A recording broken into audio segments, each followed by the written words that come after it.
Dah 13 orang. Okey, boleh je. Boleh je Sekarang pun dah tepat pukul 9 ke nak tunggu? Tunggu dah sekejap. 2 minit, seminit. Alah Long, on je. On je. On je lah Kak Long. Okay, on je. Yes. Semua dah bersedia Sekejap. Ready. Kita orang ready. Sekejap. Saya nak check yang downline Kak Long ada tak?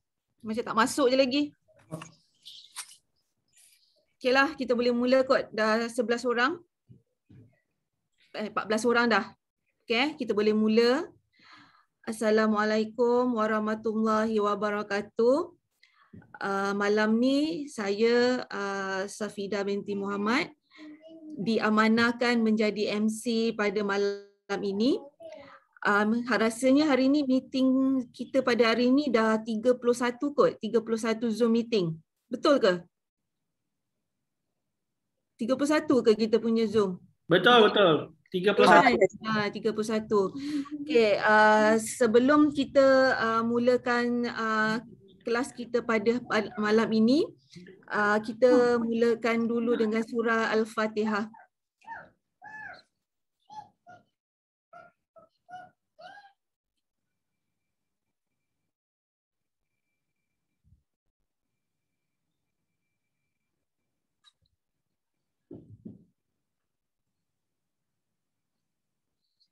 Okey, untuk malam ini kita bermula dengan special VM Yuliani bertajuk dengan keradangan. Dipersilakan. Long. Ya. Saya mula dulu sebab ada kelas yang minggu lepas tu yang tak habis. Jadi saya buat sambungan dulu. Oh, okey. So Nizam mula dululah. Ya.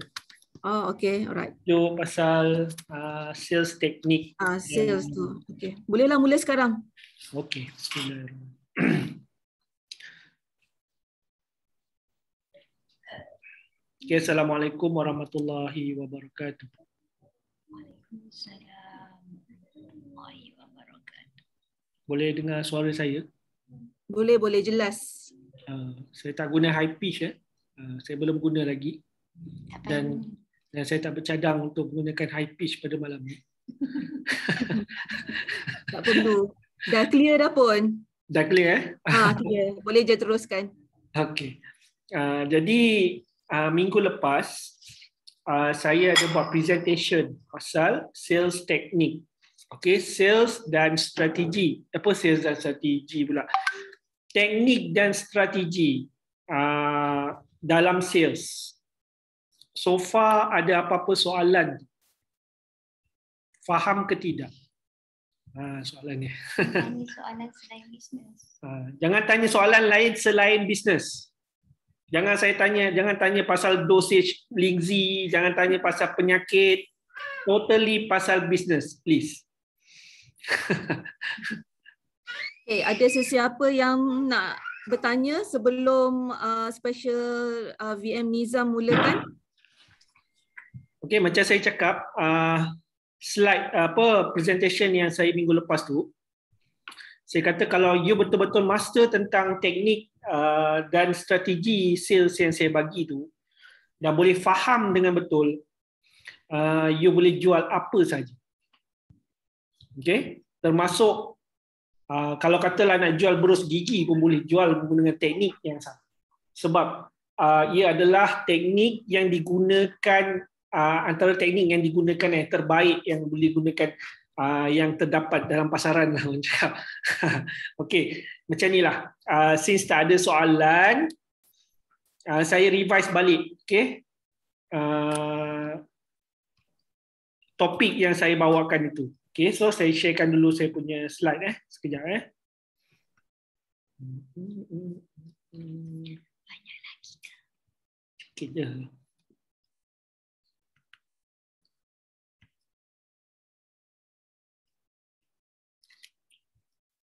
Okey, ni slide yang kedua.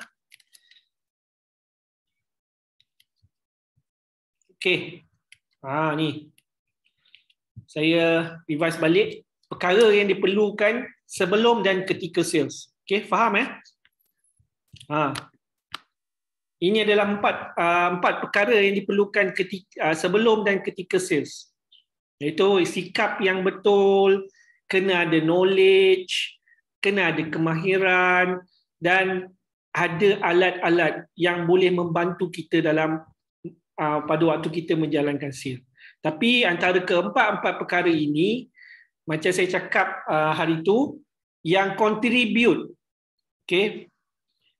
percentage yang paling tinggi kita kalau nak berjaya dalam bidang sales ialah attitude yang betul. Banyak attitude yang kita boleh ceritakan tentang orang nak buat sales dengan apa nak jadi seorang salesman yang berjaya. Macam saya cakap, kalau kita dulu dah terbiasa makan gaji dan kita nak masuk ke dalam bidang bisnes, kita tak boleh gunakan cara ataupun budaya kita kerja, budaya kita waktu kita bekerja makan gaji ketika bisnes. Sebab kejayaan kita dalam bisnes bergantung kebanyakannya bergantung kepada bukan sahaja mindset yang betul tetapi juga sikap yang tepat. Contohnya macam Diamond Noliza kata, Kak Liza kata, dia kata ikut bodoh-bodoh cakap upline. Susah sangat ke nak ikut bodoh-bodoh, dia bukan suruh ikut pandai-pandai. Masalahnya kita bila kita mungkin kita ada experience buat bisnes sebelum ni. Mungkin kita dah berjaya dengan bisnes yang kita buat tu. Tapi bila kita masuk dalam kita join bisnes orang lain, kita kena dengar cakap upline, jangan buat kepala kita sendiri. Tu dia. Sebab masa ikut pengalaman saya dulu, masa saya buat bisnes insurans dulu, adalah few masa tengok attitude agent insurans ni, tahun pertama memang perfect. Boleh bangun pagi, boleh pergi office pagi, pukul 8 pagi dah sampai office. Tapi bila masuk tahun kedua, dia mula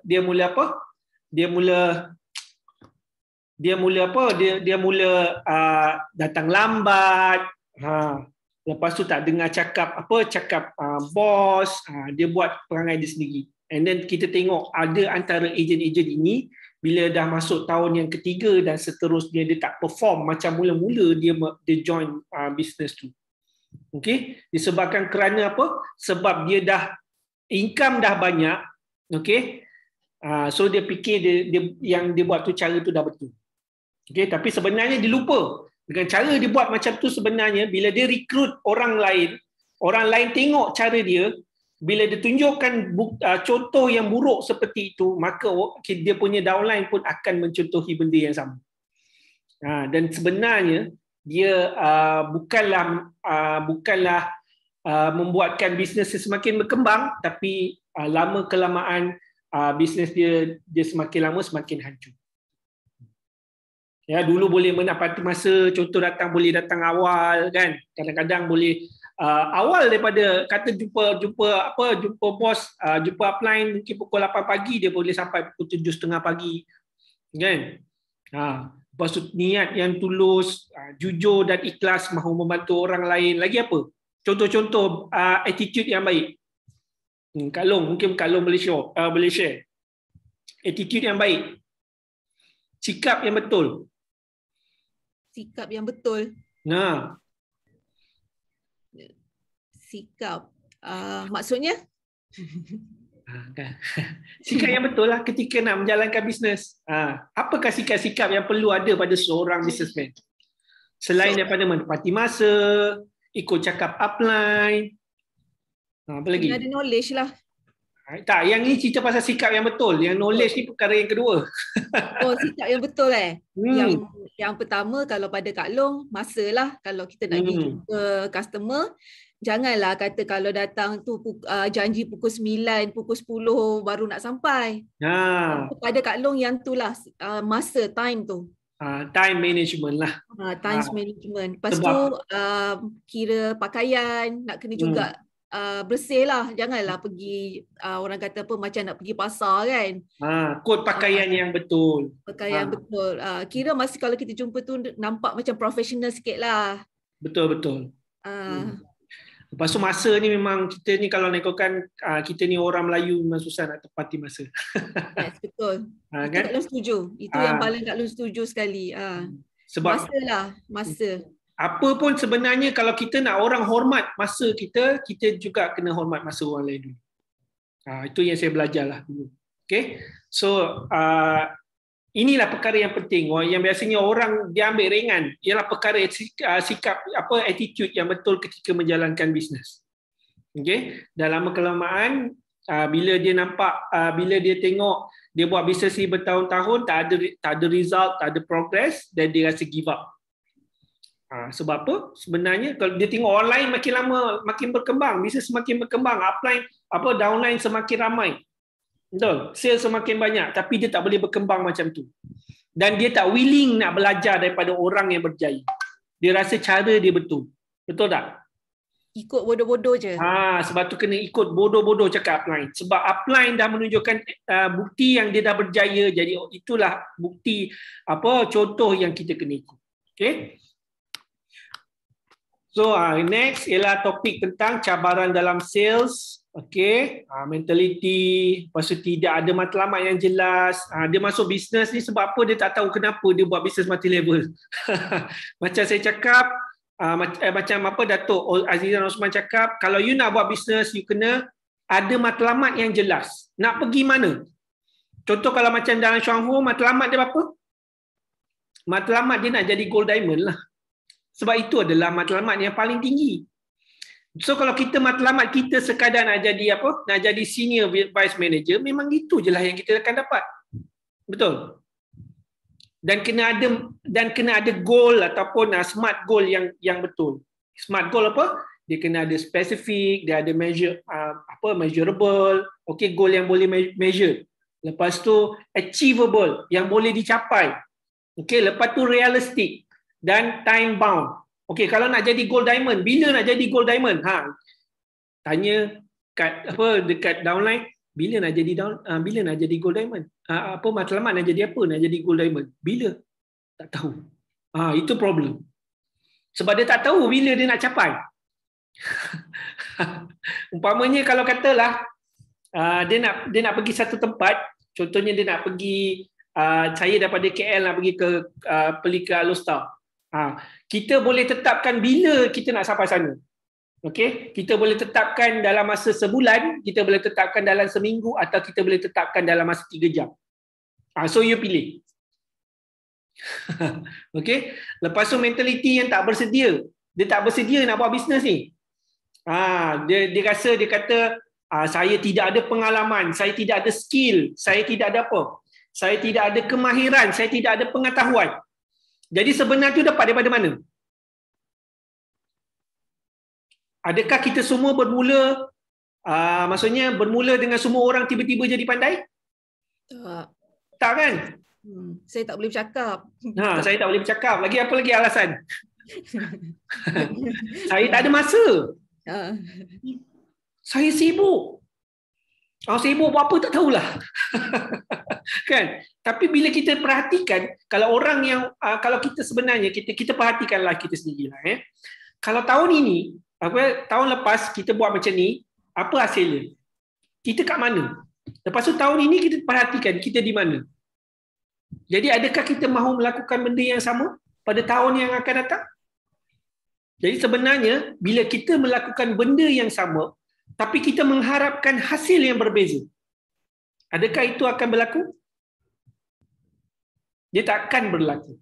Sebab tu saya belajar pada Kak Ina, setiap hari apa yang kita lakukan sebenarnya kita ada 2 perkara.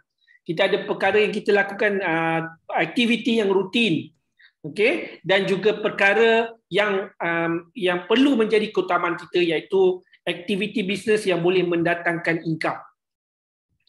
Rutin memang boleh buat rutin. Macam saya dulu memang waktu makan gaji saya kena pergi office, kan?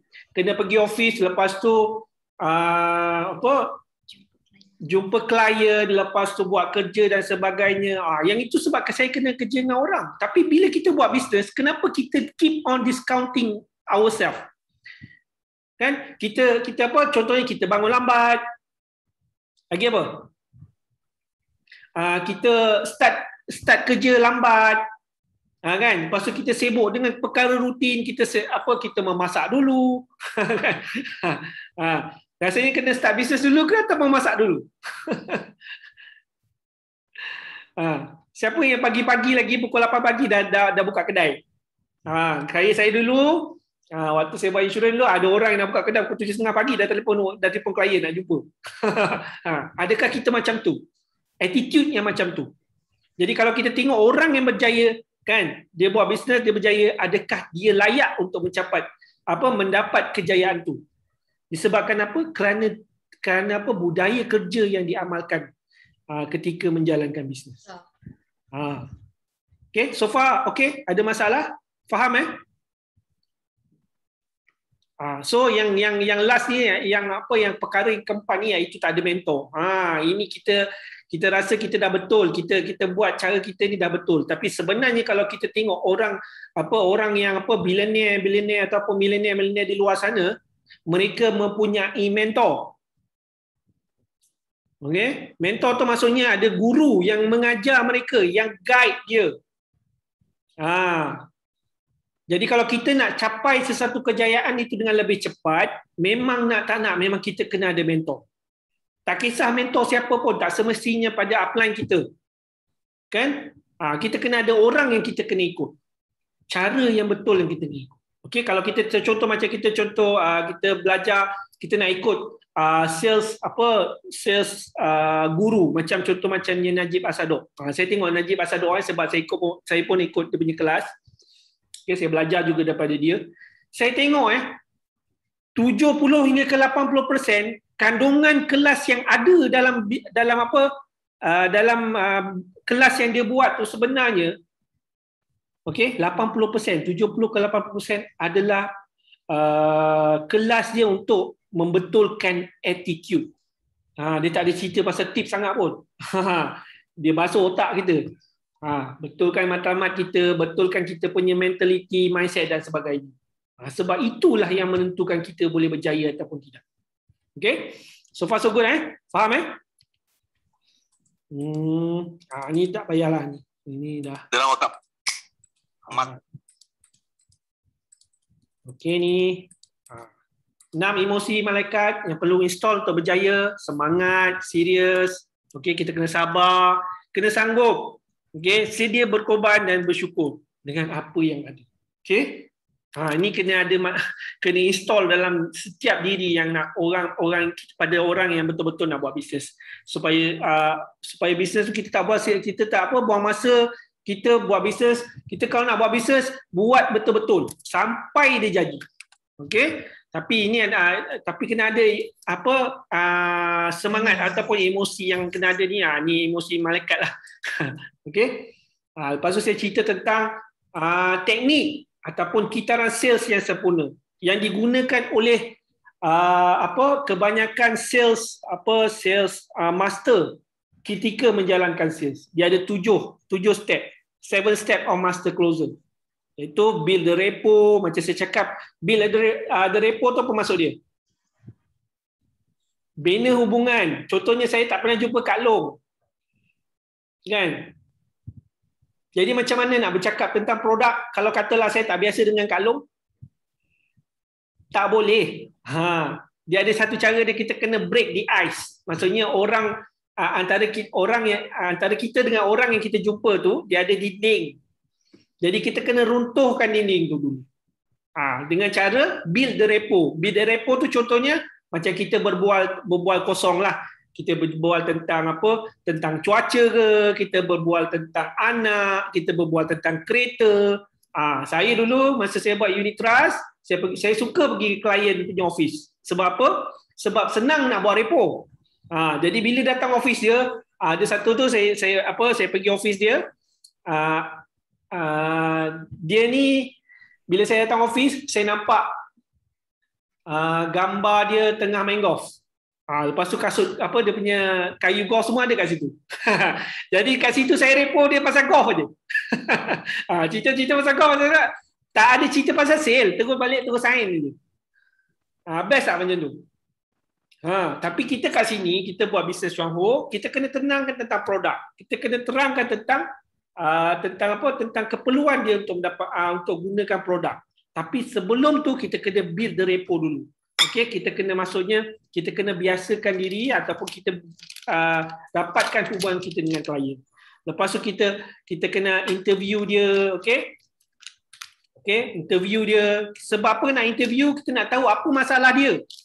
Kalau kita tak tahu masalah, macam mana kita nak cadangkan solution yang betul. Okey? Lepas tu kita setuju dengan keperluan dia tadi. Lepas tu ada masanya kita akan promote company. Okey, kita promote produk, kita promote diri kita. Okey? Lepas tu barulah kita boleh propose the solution. Okey? Propose the solution tu maksudnya kita dah tahu masalah dia dan kita boleh propose solution yang sesuai. Janganlah propose solution yang tak sesuai. Contoh dia sakit kanser, kita pergi propose dia kopi CEO, agak-agak sesuai tak? Memang tak sesuai, memang kena ketawa je ni. Okey? So kita kena faham kenapa kita kena cadangkan produk dan dosage yang betul. Okey? Lepas tu barulah kita ask for the order. Maksudnya kita minta dia sama ada dia bersedia ataupun tidak untuk memesan produk. Okey? Dan barulah kita pour the cement, maksudnya kita rapatkan hubungan dia, kena selalu bertanya khabar, kena selalu visit dan sebagainya. Okey? Ada apa soalan tak? So far okey? Okey. Next. Ini saya present tadi last week. Okey. Topik yang seterusnya ialah 4 areas of communication. Okey? 4 areas of communication. Jadi kita nak bercakap dengan orang, kita kena ada 4 perkara utama ni. Okey, kita kena ada strategi, kita kena ada high energy, okey, kita ada intensity of eye contact, maksudnya apa? Tenungan mata yang betul. Okey, maksudnya mata ke mata. Jangan mata kita pergi ke mata kucing pula. Bila bercakap dengan klien kita, kita kena maksudnya kita nak bercakap tu kita kena tengok mata klien kita, customer kita. Okey, jangan malu-malu. Okey, dan transfer of feelings. Okey, strategi ni macam saya cakap itu hari, strategi tu maksudnya kita kena tahu dengan siapa yang dengan customer kita tu siapa. Kalau dengan datuk, kita kena tahu cara bercakap dengan datuk. Kita dengan jumpa dengan sultan, kena ada tahu cara dengan sultan. So strategi tu kena buat dengan cara yang betul. Okey, kita maksudnya know your client dulu. Okey, sebelum kita berjumpa dan bercakap dengan mereka. Okey, lepas tu bercakap. Okey, poin yang kedua ialah high energy. So bila kita nak bercakap, kena dengan datang dengan tenaga yang tinggi. Janganlah bercakap dengan kalau apa bezanya kalau kita bercakap pada tenaga yang rendah dengan tenaga yang tinggi. Agak-agak siapa yang rasa boleh close sale? Rasanya kalau katalah saya buat kelas hari ni, saya buat presentation ini dengan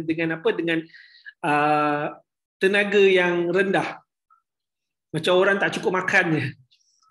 Kelas hari ini kita mulakan dengan bismillahirrahmanirrahim, dengan al-Fatihah. Rasa-rasa macam mana? Kalau saya cakap ataupun saya cakap macam ni, okay, kelas hari ini kita mulakan dulu dengan al-Fatihah. Rasanya ni siapa yang lebih suka kat mana satu? Mesti dengan high energy, barulah orang lain boleh vibrate. Kan? Sama juga kita bercakap dengan customer, kena datang dengan high energy. Kalau boleh tangan tu bergerak. Janganlah kita tangan simpan kat belakang poket. Kalau katalah klien tengah tutup ni, okay, biasa dia apa? Dia peluk bahu kan? Jadi kita kena buat dia sampai dia buka bahu dia. Itu dia cerita ilmu tentang peluk tubuh. Peluk bahu dia. Peluk tubuh, sorry. Itu maksudnya ilmu tentang body language, kan? Kita kena repo dia sampai dia kena buka dia punya ni. Dia punya dia buka dia punya peluk tubuh tu tadi. Okey? Intensity of eye contact tadi saya dah cakap, dan transfer of feelings. Okay, transfer of feelings ni ada waktu-waktunya kita kena transfer feelings kepada dia.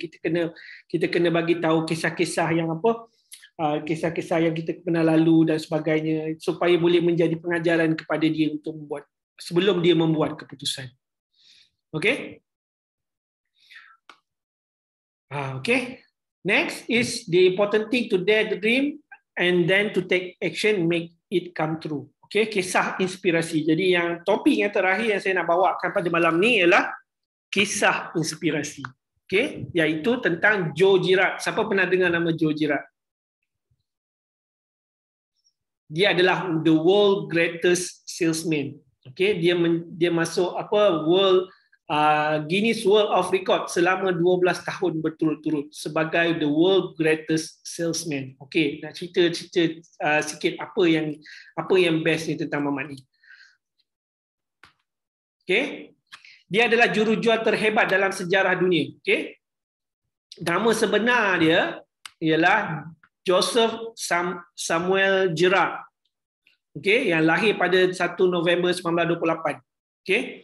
Dia ni duduk dekat Amerika Syarikat. Okay.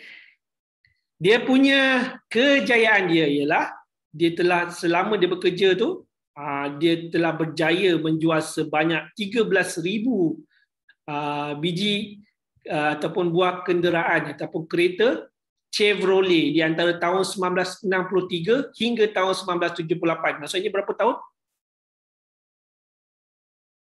15 tahun. 15 tahun. Kalau dibahagikan dengan 13,000 bagi 15 tahun, maksudnya dia menjual sebanyak 866 biji setahun. Okey, bersamaan dengan 72 biji selama sebulan. Rasa-rasanya siapa boleh jual 72 biji kereta dalam masa sebulan? Siapa yang pernah jual kereta? Rekod dia macam mana? Okey, 72 biji sebulan. Banyak tu. Lagi-lagi pula dalam keadaan ekonomi yang tak menentu sekarang, ingat senang nak jual kereta. Lepas tu Joe Girard ialah anak lelaki kepada nama dia seorang lelaki nama Antonio Girard, seorang yang miskin, okay, dan isterinya seorang suri rumah. Okay. Girard ni waktu dia kecil, dia seorang yang tercicir daripada sekolah menengah. Okay. Dia pernah jadi tukang kasut, dia pernah jadi budak surat khabar, pernah jadi pencuci pinggan dan sebagainya. Okey, macam-macam kerja dia buat. Okey. Okey, kejaya career Joe Girard. Okey, pada tahun 1963 dia apply kerja di sebuah syarikat kereta untuk memohon kerja sebagai pengurus. Seorang jurujual. Tapi jurujual dia ni tak percaya yang dia boleh jual kereta. Okey. Tapi pada hari yang pertama dia dah berjaya menjual kereta dia. Siapa yang kat sini hari pertama join Syangho, hari pertama tu juga dapat jual produk. Tak ada lagi kan. Yang ini di hari pertama dia join Chevrolet, hari itu juga dia dapat jual kereta. Dan pada bulan yang kedua penjualannya sangat baik sehingga jurujual lain jadi jealous, okey, cemburu dan mengakibatnya dia dipecat. Okey, tapi dia pergi apply dekat company yang sama, iaitu company yang jual produk yang sama, kereta Chevrolet, tapi pada cawangan yang lain, sehingga dia bersara pada tahun 1977. Okey, di sana dia mencatat rekod jualan selama tempoh 12 tahun berturut-turut. Okey, waktu tu tak ada salesman yang boleh beat dia punya rekod. Okey. Okey, Joe Girard dalam Guinness World of Record dia berjaya menjual lebih banyak barang selain daripada produk lain. Okey. Kalau nak ikutkan dibandingkan dengan bisnes yang lain lah. Okey. Disenaraikan dalam Guinness World of Record sebagai jurujual terhebat di dunia. Dan dia memegang rekod purata 6 buah penjualan kereta baru dalam sehari. Dia pernah jual kereta 6 kereta sehari. Okay. Itu rekod dia. Dan sebilangan besar penjualan runcit baru dalam satu hari. Ada pernah cecah 18 kereta dalam satu hari. Okay. Jualan runcit baru dalam satu bulan. Ada bulan dia boleh cecah sampai 174 kereta. Okay. Dan ada penjualan kereta dalam masa satu tahun 1,425 buah kereta. Dan selama kerjaya dia dalam 15 tahun, sebanyak 13,001 kenderaan. Okey, ia adalah satu rekod yang susah untuk dipecahkan. Tapi saya dengar sudah ada salesman kereta yang dah pecahkan rekod dia. Nama dia tak silap saya Ali bin Reda. Seorang orang Pakistan tak silap saya. Okey. Okey, apakah dia rahsia kejayaan Joe Girard? Okey. Pertama sekali dia mempunyai mindset yang positif.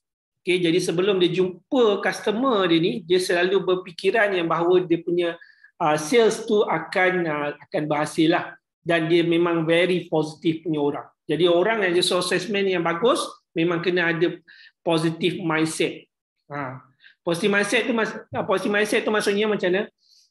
Dia ni boleh dikatakan setiap masa positif lah. Kita tak boleh nak kena ada time-time menjadi negatif. Kita fahamlah sebab kita manusia, ada masanya kita berfikiran negatif. Tapi untuk bila kita melibatkan dalam bisnes, kita kena sentiasa pastikan kedudukan diri kita tu dalam keadaan yang positif. Okey, dan bila kita positif, dan insya-Allah kita akan rasa bersemangat bila kita menjalankan tugas kita bila kita dalam bisnes. Okey, yang kedua, Joe Girard biasanya dia akan membuat catatan. Okey, siapa yang kat sini yang suka kalau jumpa salesman, okey, katalah dia jual, dia beli insurans ke, dia invest dalam unit trust ke, dia suka agent dia tu ingat dia punya birthday. Siapa yang tak suka kan? Lepas tu dia boleh belikan hadiah pula. Siap ada kad birthday lagi. Sampai macam tu. Okey, Joe Girard buat macam tu. Dia layan dia punya customer. Ini adalah contoh kenapa dia boleh berjaya dalam bisnes dia. Jadi bila klien dia suka kepada dia, secara tak langsung mungkin jiran dia ataupun pakcik dia ke ataupun saudara mara dia ke nak beli kereta, dia akan introduce Joe Girard ni kepada orang-orang yang nak beli kereta ni tadi. Jadi sebenarnya bila kita nak buat bisnes, kita nak cari customer biasanya dekat mana? Kita nak cari kat Facebook, kita nak cari dekat melalui referral, kadang-kadang melalui klien dan sebagainya kan. Tapi bila kita nak cari klien ni, kita memerlukan kos dan tenaga yang banyak. Setuju tak? Jadi bila melibatkan kos dan tenaga yang banyak, jadi sebab tu kadang-kadang kita tak terbuat. Jadi bila Joe Girard buat macam ni, okey, dia dapat referral daripada existing customer yang selalu jadi yang pernah beli dengan dia. Jadi dia tak perlukan keluarkan tenaga yang banyak untuk cari customer yang baru. Okey. Lepas tu memberikan kad ucapan. Okey, tadi saya dah cakapkan pasal kad ucapan ni. Lepas tu menyambut pelanggan dengan ramah. Siapa kat sini kalau menyambut pelanggan, jumpa pelanggan, muka dia ketat. Tak senyum langsung. Tak boleh macam tu. Okay? Kita kena tunjukkan attitude ataupun cara yang terbuka, yang ramah, yang open dan sebagainya. Okay? Lepas tu macam Joe Girard ni, kalau pelanggan dia bawa anak dia yang masih kecil, dia akan menyapa anak dia, dia layan anak dia tu sampai dia berlutut. Okay? Dan suasana tu akhirnya membuatkan klien dia menjadi gembira lah dengan layanan dia macam tadi. Okay. Lepas tu dia selalu menelpon, dia berikan tips kepada pelanggan. Contohnya katalah pelanggan dia baru beli kereta tapi dia tak tahu macam mana beli kereta ni, nak gunakan kereta ni dengan cara yang betul. Jadi dia berikan tips-tips tu yang tak pernah diberi oleh orang lain. Oleh salesman yang lain. Okey, bila ada tips macam ni, siapa yang tak suka? Kan? Okey. Sebab tu kalau dalam Facebook, kita ada Facebook kan? Kita ada Facebook page kan? Janganlah kita buat posting cerita pasal cerita kopi CEO aje. Ceritalah benda lain, tips ke kan? Tips contohnya ni, tips memasak dengan sedap. Contoh kan, pakai seasoning Shangho. Bagi tips macam tu. Jadi orang akan suka. Janganlah kita buat hard selling sangat. Kita kena buat soft selling juga. Kita kena invest dari segi, bukan maksudnya kita invest dari segi dengan segi wang semata-mata, tapi kita kena invest dari segi ilmu kepada orang. Jadi orang akan suka kepada kita. barulah orang akan percaya. Jadi daripada situ kita membina karisma ataupun credibility yang membuatkan orang percaya kepada kita. Jadi daripada situ bila dah percaya, agak-agak dia senang tak nak dengar cakap kita. Baru nampak Ustaz Syahizat. Okey, itu tips rahsia kejayaan Jojirat. Okey. Salesperson is the most vital people in the business. Okay, ini daripada Brian Tracy. Brian Tracy ni pun ialah seorang sales guru. Dia cakap juru jual adalah orang yang paling penting dalam apa jenis perniagaan pun. Jangan kita rasa jangan rasa down. Kalau kita jadi salesman ni, jangan sekali-kali kita menghina orang yang kerja salesman. Kadang-kadang kita tengok orang kerja salesman, kita tak tahu orang salesman tu ada master, ada degree, kan? Kita duk kata apalah kau ni, kan, kerja salesman. Jangan macam tu. Okey. Even Nabi Muhammad pun buat bisnes juga. Dia pun salesman juga. Okey. Tanpa penjualan, syarikat terbesar dan paling canggih pun akan tutup. Ya memang. Sebab tu kalau kita tengok company-company yang besar, contohnya macam Proton, contohnya macam Mercedes, kan? Contohnya macam apa? Company besar insurans, contohnya macam Prudential, contoh lagi apa macam unit trust, company trust, public mutual, dia memang sangat menjaga kebajikan salesman dia. Sama juga macam Shangho ni, dia memang sangat menjaga kebajikan dan keperluan salesman dia. Siapa yang layak dapat pergi trip, dia bagi trip. Siapa layak dapat pergi dapat bonus, dia bagi bonus. Memang sangat dia menjaga tentang kebajikan ni. Sebab apa? Sebab dia tahu tanpa sales force ni, produk tak dapat dijual. Nampak? Okay? Dan bisnes akan tutup. Okay? Lepas tu penjualan adalah pencetus dalam mesin perusahaan bebas, dalam apa enterprise sekalipun. Dan dia kata terdapat hubungan langsung antara kejayaan komuniti penjualan dan kejayaan seluruh negara. Maksudnya, kalau sekiranya salesman ni berjaya, maksudnya ekonomi berjalan dengan lancar dan ekonomi negara juga akan bertambah baik. Okay? So kita sebenarnya, salesman ni adalah macam spark plug kepada kemajuan ekonomi negara. Tanpa salesman, ekonomi takkan boleh berjalan dengan baik. Okay? So saya ingat itu saja pada malam ni. So far ada apa soalan?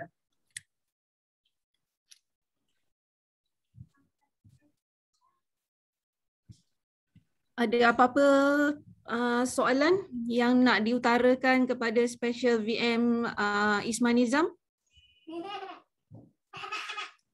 Boleh kita bincang sikit kalau ada sesiapa yang nak lebih tahu ke ataupun ada problem ke dalam nak bercerita pasal produk ke. So ada apa-apa tak? Saya andaikan tak ada lah kot. Artinya semua masing-masing dah faham dan rasanya dah pandai kot. Sudah faham lah kot kan. Jadi saya akhiri dengan wabillahi taufiq wal hidayah. Wassalamualaikum warahmatullahi wabarakatuh. Terima kasih pada Special VM Isman Nizam.